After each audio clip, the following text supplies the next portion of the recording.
Inilah traktor siluman. Sebelah kiri traktornya, sebelah kanan yang bergerak-gerak itu silumannya. Ini bukan traktor karya Mas Wahid Hasyim di Kebumen yang menggunakan remote, sehingga operator cukup di tepi lapangan layaknya memainkan drone.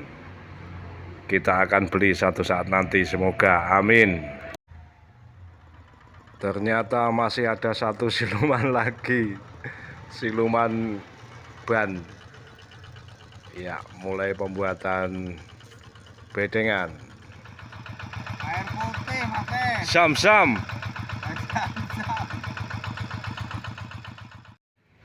Selamat datang di channel Tiara Java. Selamat bergabung kepada Anda yang baru menemukan channel ini.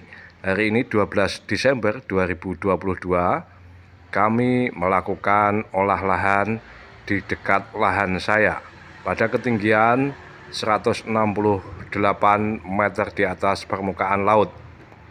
Karakter tanah di sini sangat bagus menurut saya karena tidak dominan pasir, juga tidak dominan tanah liat, tetapi ya cenderung gembur dan subur begitu, karena sering ditambahkan pupuk kandang. Menurut pemiliknya, di lahan ini untuk satu petak saja biasa ditaburi 60 karung pupuk kandang, sehingga tanahnya betul-betul gembur dan saya kira sangat bagus untuk ditanami tanaman apapun. Di sini kami melakukan olah lahan dimulai dengan pencacahan seluruh petak. Jadi sebagai gambaran, ini adalah lahan bekas kubis atau gubis yang kemudian juga sudah disemprot dengan herbisida herbisida sistemik Roundup. Sependengaran saya hanya 160 mili per tangki 16 liter, tapi saya kira itu masih kurang lah, karena terbukti rumput jenis lulangan tidak mati, karena memang perlu disemprot secara menyeluruh begitu kalau rumput lulangan supaya mati. Dan dosisnya kalau saya biasanya minimal itu 250 mili per tangki 20 liter, tapi idealnya saya kira 330 mili, sehingga 1 liter itu bisa menjadi 3 tangki. Bagaimana supaya irit? Tentu saja nozzle atau sepuirnya itu dibikin ngabut begitu, artinya memang perlu sepuir yang masih baru sehingga bisa irit, meskipun kita memakai dosis tinggi juga tidak boros.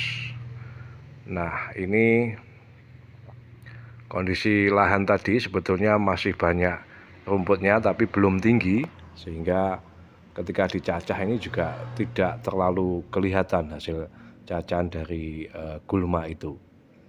Maka setelah tahap itu dilalui, kami lakukan pembuatan bedengan. Jadi di lahan ini tidak didahului dengan proses pembajakan lahan dalam kondisi basah, tapi langsung dirotari dan dibuat bedengan. Untuk kedalaman parit seringkali banyak yang nanya dan seringkali juga saya jawab, antara 30 sampai 40 lah, 30 sampai 40 cm, tapi juga tergantung kondisi lahan. Yang jelas seperti ini gambarannya. Satu sandal japit ini masih kurang.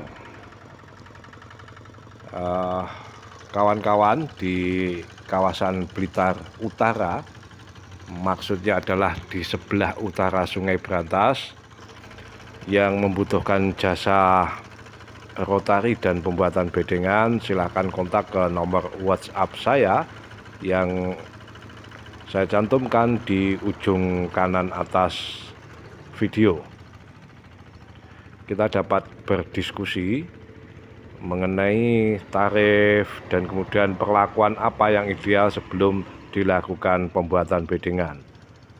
Untuk kawan-kawan di luar Blitar, terutama yang berbatasan dengan Blitar, misalnya Tulungagung dan Kediri serta Malang, kiranya juga dapat berdiskusi. Tapi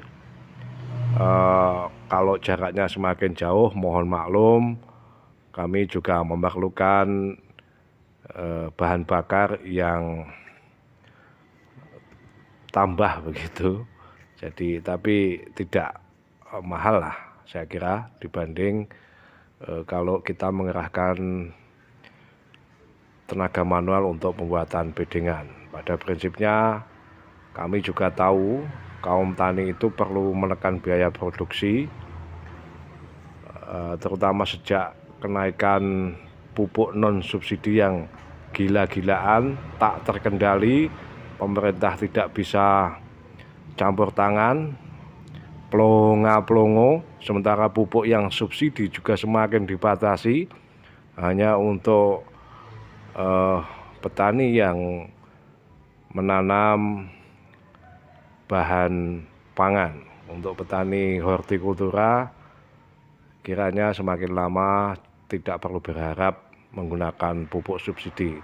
Dalam kondisi demikian saya kira proses olah lahan yang bagus tetapi berbiaya rendah itu mutlak perlu untuk dilakukan, terutama pada proses semacam ini, karena kalau hanya disingkal atau dibajak dengan pembalikan tanah begitu rasanya memang kurang maksimal sih. Tapi kalau 2 tahap, misalnya dibajak singkal lebih dulu kemudian dirotari, itu saya kira akan tambah baik.